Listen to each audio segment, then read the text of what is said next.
So you're thinking of buying your first home in Toronto and you might think you can't afford it. But today, I'm going to let you in on all the tips and tricks that could save you thousands of dollars and get you into your dream home sooner than you'd think. But let's start from the beginning, because before we get to the real cost savings, I need to let you in on some industry secrets. Let's start with the down payment. Starting with how much you need to put down, and this one trips people up all the time. But if you're a first-time buyer in the GTA, you can actually put as little as 5% down on a home purchase up to $500,000. That's just $25,000 for a down payment on a new home. And then let's say you're buying a home for $750,000. That can be like a townhome in the GTA or a starter home or a bigger condo. You're looking at a down payment minimum of just about $50,000. And the reason for that is because on the first $500,000, you only have to put 5%. But then on the amounts above $500,000, all the way up to $1,499,000, there you have to put at least 10% down.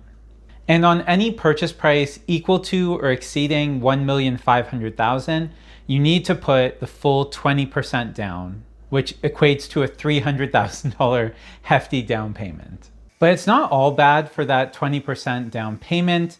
If you do put the full 20% down, you're saving the CMHC mortgage default insurance, and that essentially just adds a lump sum premium onto your mortgage principal that you're going to be paying off over time. So just to go over some common price points quickly, $500,000, you can put as little as $25,000 down. If you're buying a place for $750,000, you can put $50,000 down as a minimum. At $1 million, your minimum down payment is $75,000. And like I was saying, anything at $1.5 million or more, you're required to put at least $300,000 down. So since we're talking about CMHC, how much does that premium actually add? Well, here's a rough ballpark. And just keep in mind that the premium is based on your borrowing, not the home purchase price. It also scales and becomes less with the percent of down payment that you add to your home purchase. So if you were to put down the minimum down payment amount of 5%, your CMHC premium would be about 4% of your mortgage. If you put down 10% of the purchase price, it drops to just about 3% as the CMHC premium. And if you put 15% down on your home, then the CMHC premium is about 2.8%.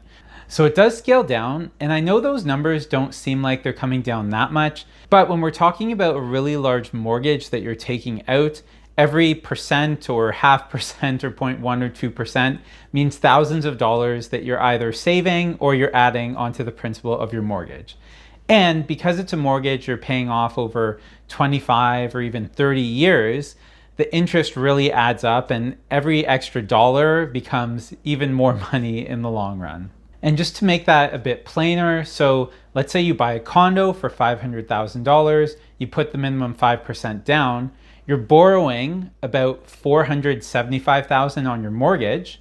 So that 4% premium equates to about $19,000 that gets added right onto your mortgage. So it's almost like that down payment gets a bit wiped out entirely. Now, that's not to say it's a bad idea to buy with the minimum down payment. I'm just trying to be really transparent so you know all the information and you know exactly what those numbers look like when you go to purchase your first home. So now you know how much you actually need for your down payment, but that's just the tip of the iceberg. Let's talk about how much you can actually afford. After you figure out your down payment amount, it's a really good idea to go get pre-approved. I always tell people go see a mortgage advisor or a broker. So let me explain how that works. A mortgage advisor and a broker are actually a little bit different practically. So an advisor typically works at a bank, like one specific bank, Scotia, RBC, TD, CIBC, wherever. Whereas a broker has access to almost every single lender. They can even go to some B lenders like credit unions and other places if you're having trouble getting financing. So I'd say roughly it's kind of like brokers can help you deal with those more complex cases. Let's say you are self-employed, you have your own company, you're having trouble getting approved through a typical bank path, then going to a broker can actually be a great way to still get your mortgage approved.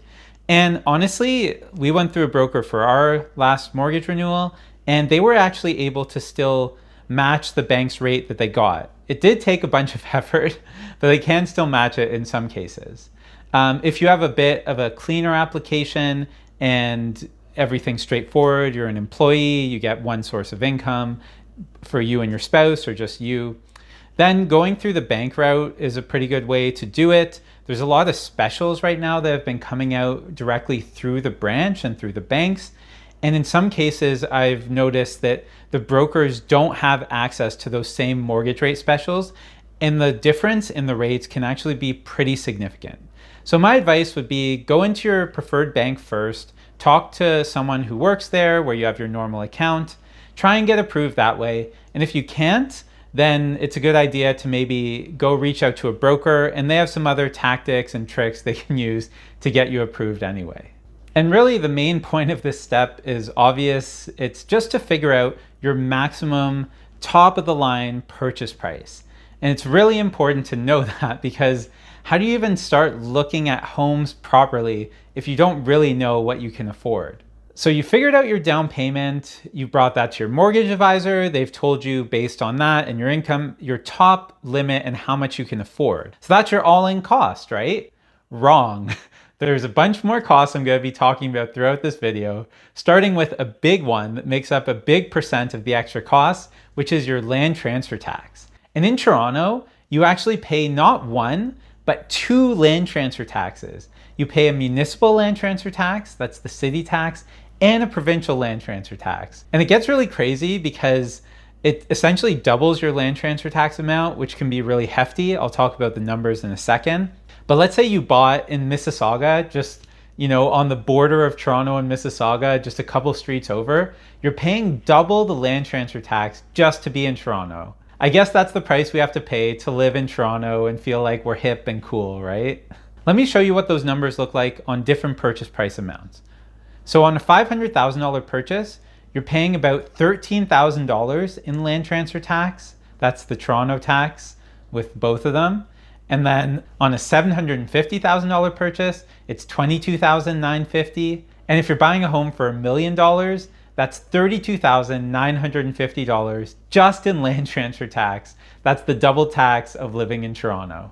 Now there is some relief and some light at the end of the tunnel, especially for first-time buyers. So you can actually get a land transfer tax rebate up to a maximum of $8,475, so almost $8,500, which does cut out a big chunk of that land transfer tax, especially the double tax in Toronto. And the lawyers typically take that off of your land transfer tax before you even pay it. So when they're doing your closing statements, you'll see the total land transfer tax amount, and they'll just subtract it. So it's not something you have to apply for after the fact. Generally, it's just taken right off the total amount, and you don't have to put any money out of pocket for it.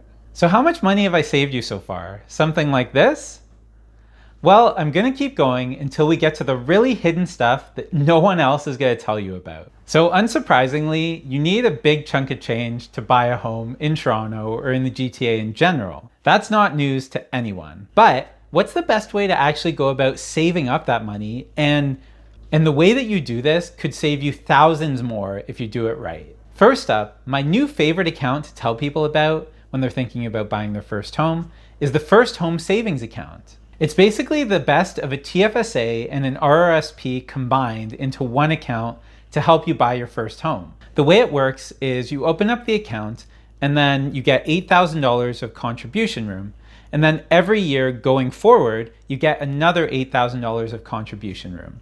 Now, the big benefit that this has versus something like a TFSA or a normal savings account is that it works like an RRSP. It actually reduces your taxable income to the government.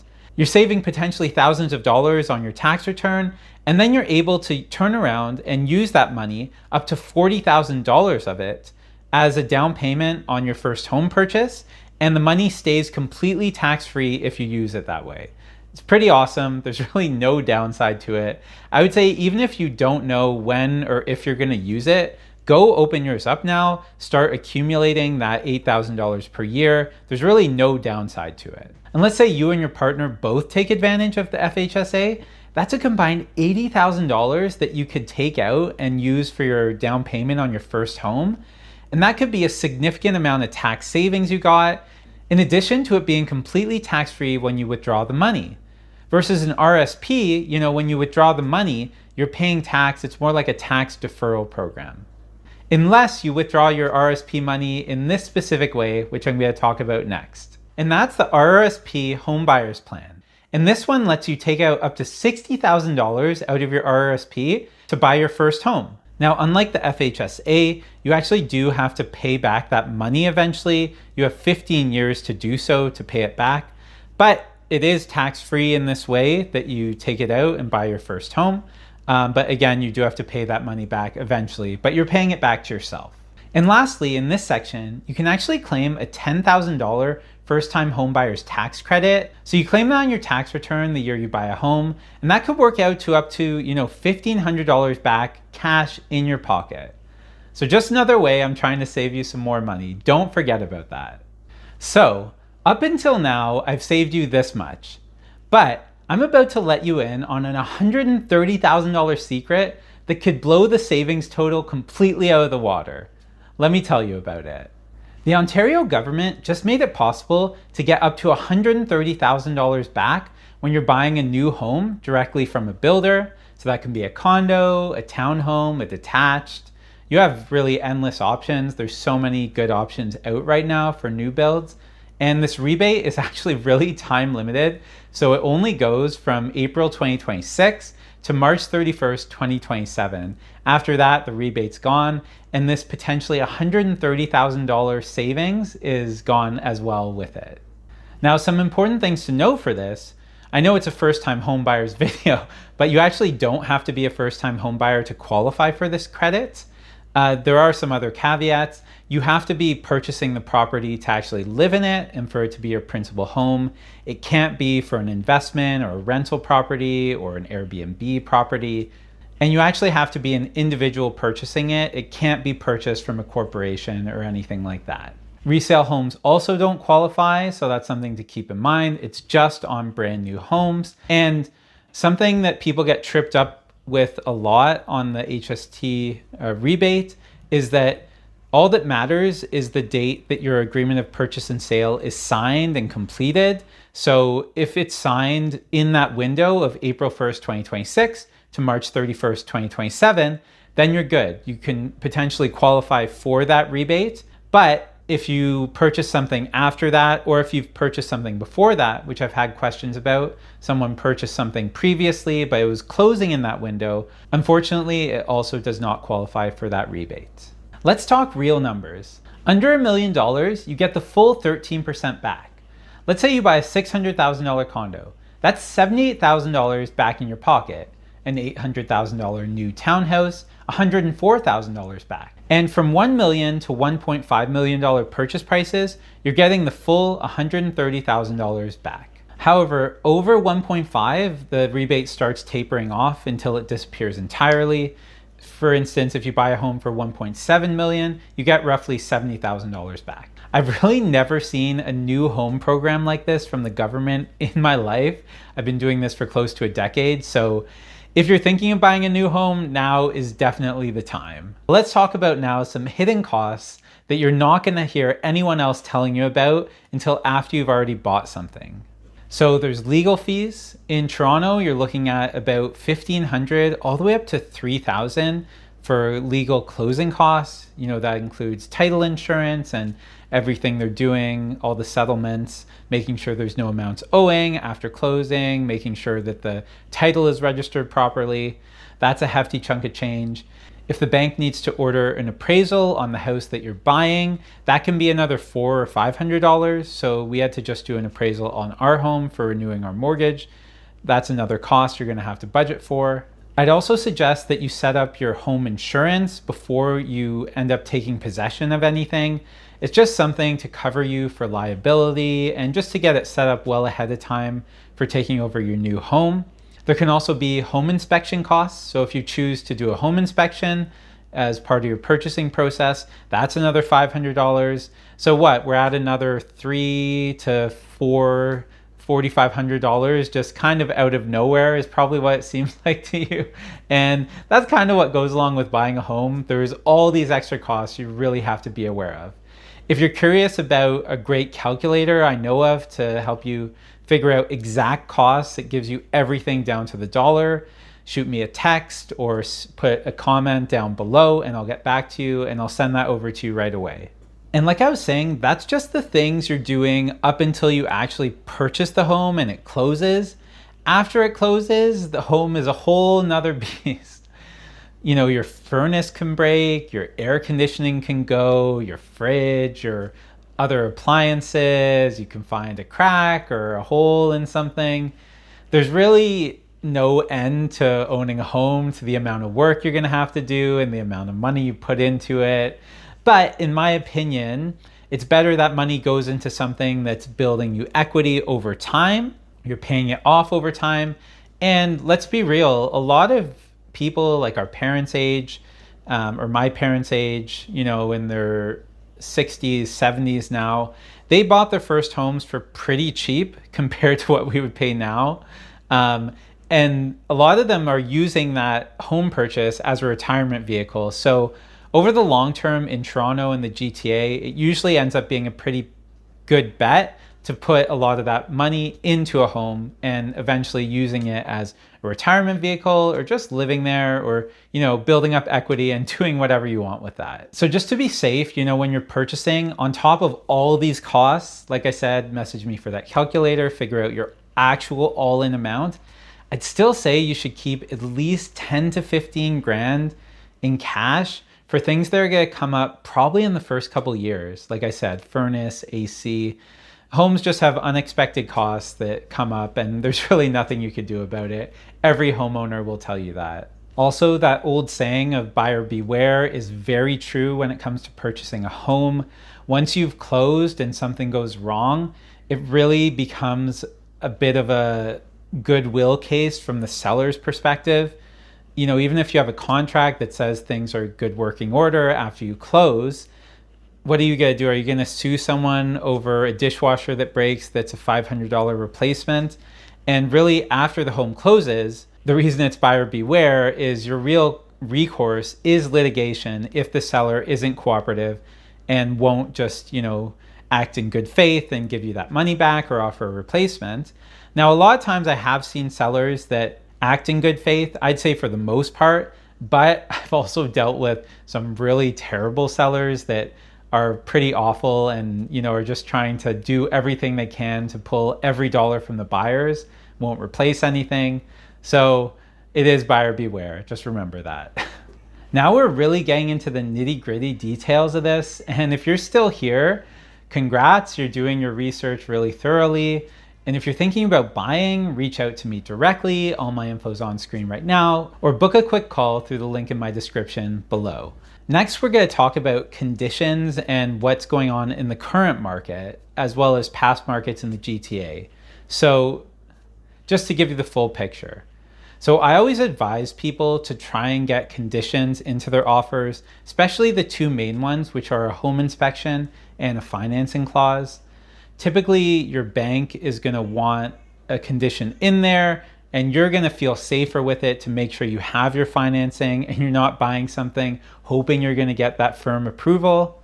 But the reality in Toronto and the GTA in hot markets is if you're competing against 5 or 10 different buyers that are all waiving their conditions and paying way over asking, the seller is not going to accept your offer that has a bunch of conditions in it. So luckily, in this market, it's one of the best buyer's market I've seen in almost a decade of doing this in the summer of 2026.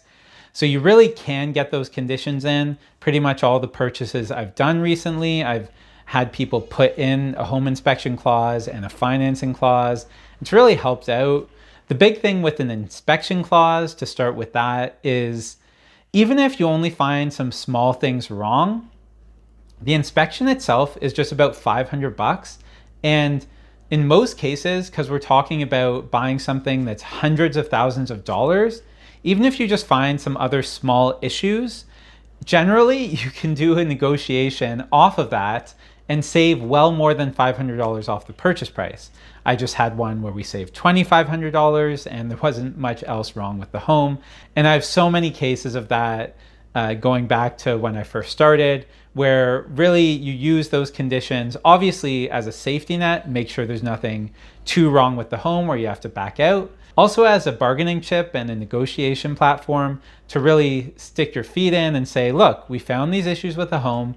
This is what our inspector says it's going to cost us. It's very straightforward. You send them the inspection report, and ideally you get some good money off the home.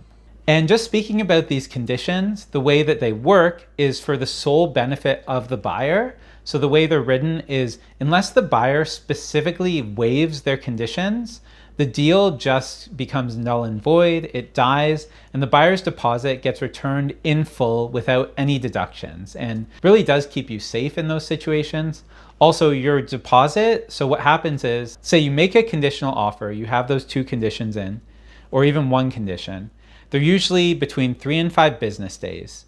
If your offer gets accepted, you have to provide your deposit within 24 hours of the offer getting accepted. That's usually 5% of the purchase price, and that does count towards your eventual down payment of the home. So you send in your deposit, but you still have this conditional offer. And what that means is we end up with a conditionally accepted offer. So when you're browsing House Sigma or Realtor.ca or any of those MLS sites, if you see the SC or you see sold conditional, that's exactly what that means.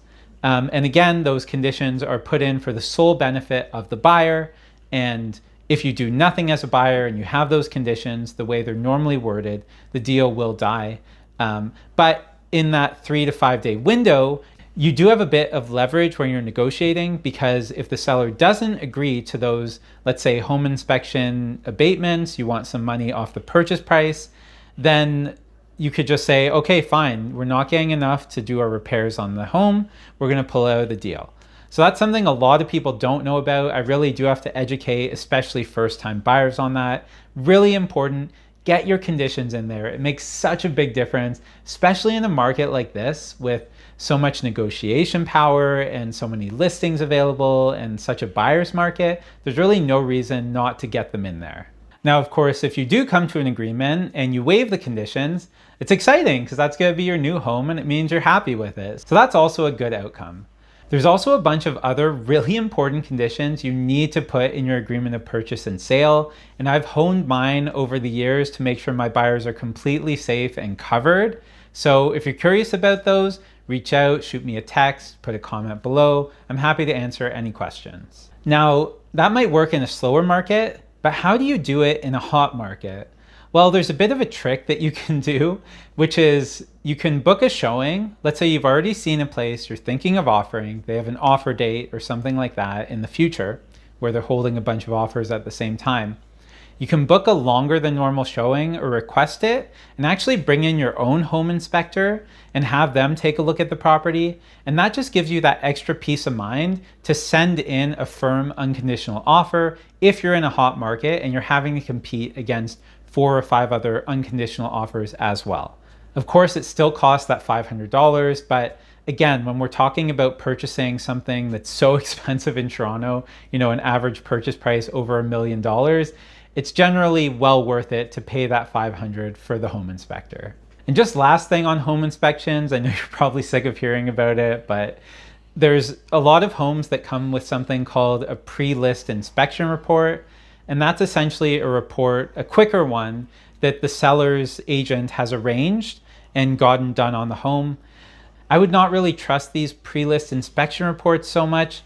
There are a bunch of honest and reputable home inspectors, but it's not a super regulated field. They get sued all the time. So I would say even with a pre-list inspection, get your own inspection done. I had a purchase just now where we did our own inspection and they had a pre-list inspection. We found a bunch of other issues. So it is important, get that done. Even if they already have a pre-list inspection, it's really not as thorough as your own buyer's inspection. Whew, all right, well, that was a lot, but I think we covered pretty much everything from start to finish. I really hope this video helped you. Let me just do a quick summary because it was a ton of info. There's the down payment tiers, the land transfer tax, the rebates, the FHSA, the RRSP first-time homebuyers plan, the tax rebate, the new homes HST rebate that can save you up to $130,000, but it's just time limited from April 1st, 2026 to March 31st, 2027. There's the extra hidden cost to budget for, and then how to actually protect yourself as much as possible with conditions. In my estimation, I saved you at least over $100,000, especially if you're buying a new home. And come on, I think that deserves a like on this video. I think it deserves a subscribe. Hit that notification bell so you know exactly when I put new videos out.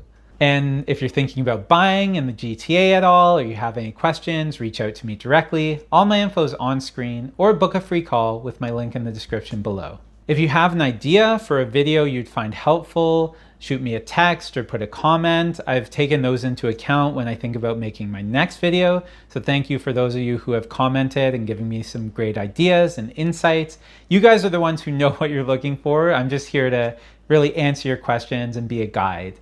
I put out new GTA real estate videos every Tuesday and Friday. My name's Jordan Abrams. Thanks so much for watching, and I'll see you around town.